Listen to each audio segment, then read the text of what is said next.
हाय, हम संकल्प एंड आज से हम ग्लोबल रिसर्च पे एक नई जर्नी की स्टार्ट कर रहे हैं and it's called I was just curious. इस सीरीज में हम दुनिया भर की सारी इंपॉर्टेंट स्टडीज को उठाएंगे, उनको स्टडी करेंगे, उनसे सिंपल सिंपल लैंग्वेज में उन्हें समझेंगे और उसके बाद सबसे इम्पोर्टेंट काम, हम सवाल पूछेंगे कि कौन जानता है कि किस स्टडी से किसको अपना विजन मिल जाए। So let's start the discussion. कभी नोटिस किया है कि 5 साल पहले का एक रैंडम मोमेंट आपको क्रिस्टल क्लियर याद रहता है, पर कल लंच में क्या खाया था ये याद नहीं रहता।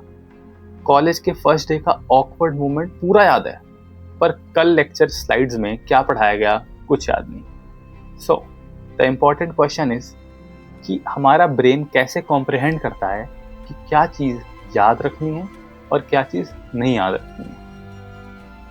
ये क्वेश्चन जितना सिंपल है उतना ही डीप भी है कि हमारा ब्रेन क्या याद रखेगा और क्या चीज़ें डिलीट कर देगा।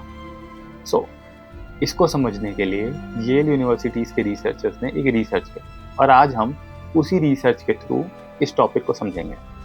सो जो क्वेश्चन उन्होंने पूछा वो था कि some images and some instances stick in our head while others fade away. So आज इसी चीज़ को अच्छे से समझेंगे। सो इस रिसर्च में उन्होंने 2 इम्पॉर्टेंट स्टेप्स किए। पहला स्टेप, उन्होंने एक कंप्यूटर मॉडल बनाया। Think of it as a digital brain.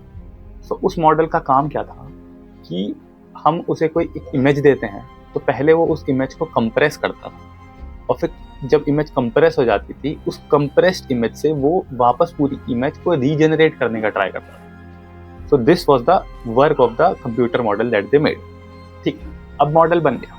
सो अब वो उस मॉडल को अलग अलग इमेजेस दे रहे हैं कि ठीक आप कंप्रेस करो और फिर उसको रीजनरेट करने का ट्राई करो। सो काफ़ी सारी इमेजेस वो मॉडल रीजनरेट कर दे रहा था, बट कुछ ऐसी इमेजेस भी थी जो वो मॉडल रीजनरेट नहीं कर पा रहा था।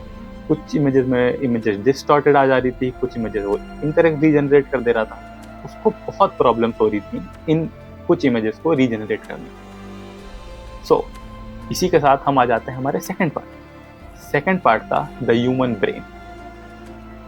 पर अब आता है हमारा ह्यूमन पार्ट। यहाँ पर लोगों को नेचुरल सीन्स दिखाए गए जो उनके आसपास होते हैं बहुत जल्दी और कुछ देर बाद उनसे पूछा गया कि उन्होंने कौन कौन से इमेजेस पहले देखी हैं। और यहाँ पर एक बहुत ही माइंड ब्लोइंग पार्ट निकल के आता है कि जो इमेजेस कंप्यूटर रीजनरेट करने को स्ट्रगल कर रहा था वो सेम इमेजेस हमारा ह्यूमन ब्रेन सबसे पहले रिकग्नाइज कर रहा था कि हाँ ये हमने पहले देखा था।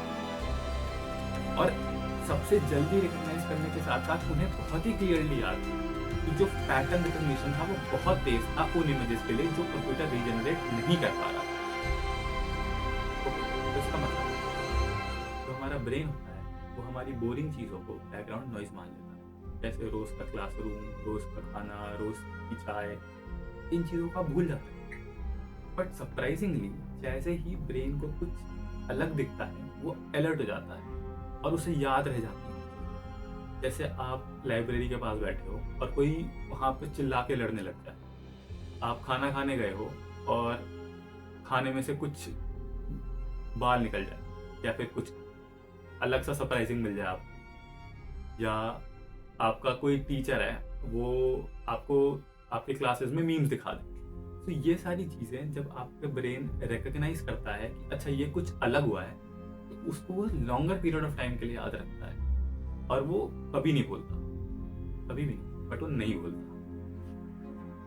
तो ब्रेन एक कैमरा नहीं है जो सब कुछ रिकॉर्ड करे।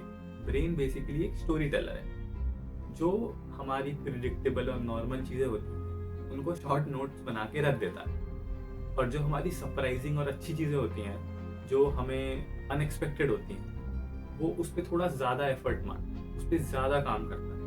पर वही ज़्यादा एफर्ट और ज़्यादा काम करने की वजह से वो चीज़ें हमारे ब्रेन में रह जाती हैं। इसका एक सिंपल लेसन है और ये स्पेशली अगर आप एक स्टूडेंट हो तो आपके लिए बहुत ही काम आएगा कि जो हमारा ब्रेन है ना तो सिर्फ रट्टा मारने के लिए कितना भी रट्टा मारोगे आप भूल जाओगे। आपको कुछ स्पेशल करना पड़ेगा, उससे चीज़ें लॉन्ग टर्म में याद करना चाहिए।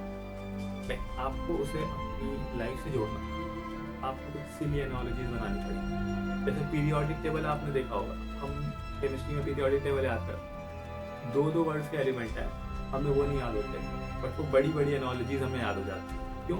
क्योंकि वो डिफरेंट, क्योंकि वो बहुत ही ऐसी चीज़ है जो हमारे ब्रेन को सरप्राइज करती है। तो ऐसे ही एनोलॉजीज बना के सीधी सीधी चीज़ों से जोड़ के अगर आप याद करने का ट्राई करोगे, कुछ सरप्राइज करोगे अपने ब्रेन, उसको काम कराओगे, तो वो उसे लॉन्ग रन में चीज़ें याद है। और अगर आप उन लोगों में से हैं जो रिसर्च या क्यूरियोसिटी में इंटरेस्टेड है, तो यहीं से सवाल आता है कि क्या वो ऐसी चीज़ है जो एक मोमेंट को अनफॉरगेटेबल बना देती है? क्या हम एक मेमोरी को डिज़ाइन कर सकते हैं? और साइंस का मज़ा यहीं से चीज़ें और क्वेश्चंस निकल के आते हैं कि एक छोटे से सवाल से कि हमारा ब्रेन क्या याद रखता है और क्या डिलीट कर देता है, से इतनी बड़ी रिसर्च की बड़ी इतनी बड़ी चीज़ निकल के आ गई।